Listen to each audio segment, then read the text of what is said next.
Hello, students! Today we are going to take a very close look at one of the most important chapters in our biology syllabus, life processes. We'll go through all the concepts, one by one, to make sure you understand everything clearly for your exams. So let's get started. So let's begin with a very basic question, something we all think about. How do we know if something is alive? You might say, "Sir, it's movement." But think about it. A dog that's sleeping is alive, right? But a car that's moving is definitely not alive. So visible movement can't be the only answer.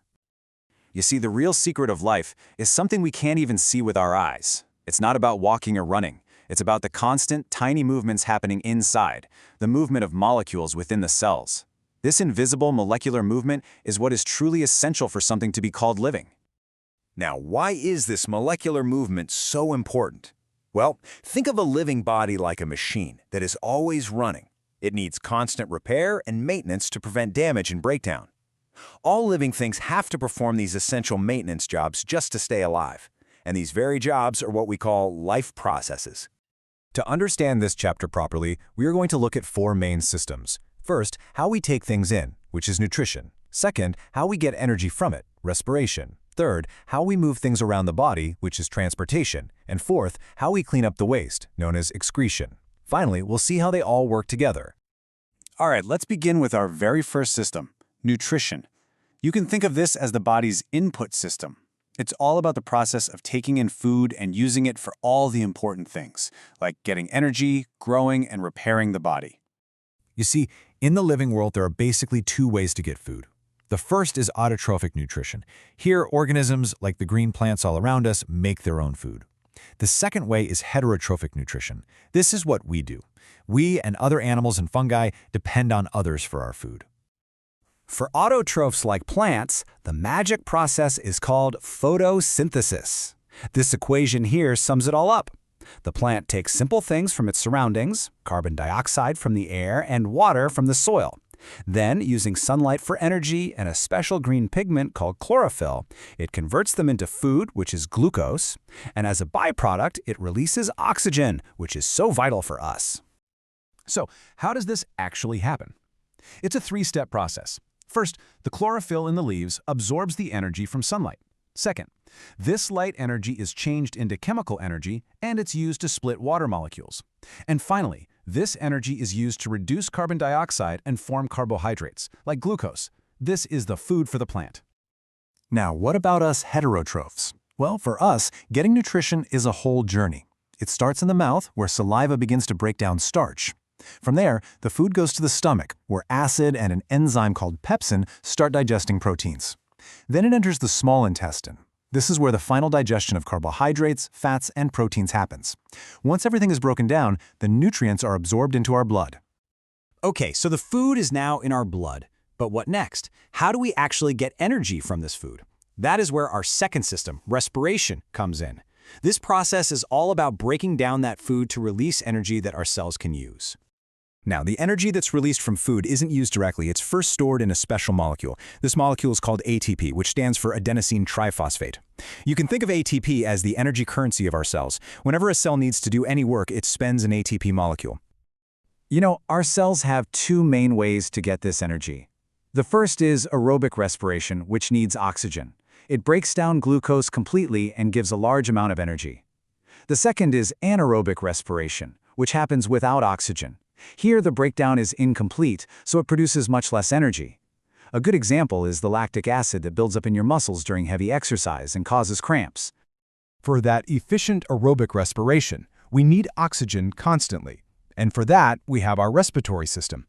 In our lungs, there are millions of tiny air sacs called alveoli, and this is where the gas exchange happens. From there, a pigment in our red blood cells called hemoglobin acts like a delivery truck. It picks up oxygen and transports it to every single cell in our body. So now we have the digested food and we have the oxygen. But how do we make sure these things reach all the trillions of cells in our body? And how do we collect the waste from them?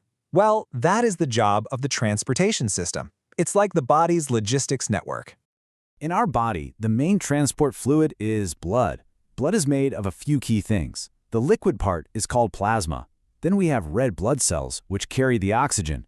We have white blood cells, which are like the soldiers of our body, fighting infections. And finally, we have platelets, which are tiny cells that help to stop bleeding by clotting the blood.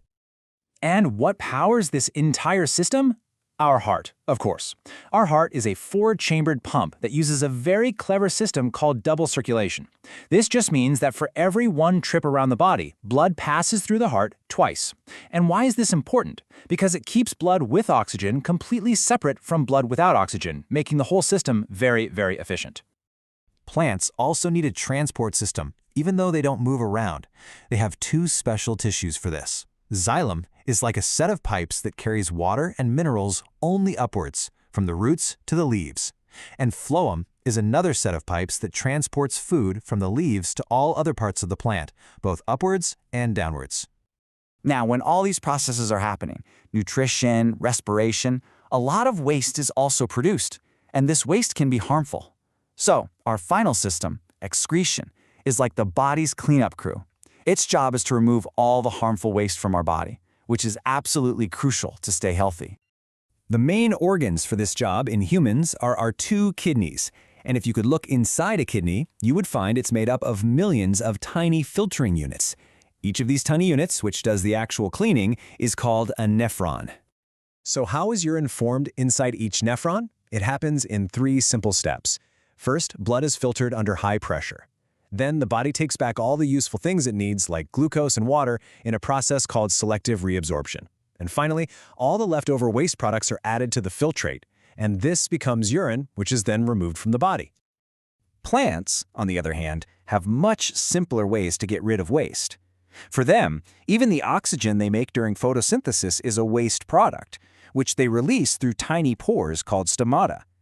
They can also store waste in their leaves and then just shed the leaves. Or they can store it as gums and resins. So we have talked about each system one by one, but the most amazing thing about life is that none of these systems work alone. They are all connected. So now let's put it all together and see how they work in perfect coordination. This is the most important thing to remember. Life is a continuous cycle. It's like a beautiful symphony. Nutrition brings in the food. Respiration releases the energy from that food. Transportation delivers that energy and other substances to every cell. And finally, excretion cleans up all the waste that is produced. Every system depends on the others. And now, I want to leave you with a final question to think about. We've seen how perfectly balanced these systems are. But what happens when we face a challenge, like when we fall sick or when we exercise very hard? How does the body manage to maintain this balance? Thinking about this will help you understand the true wonder of how life works.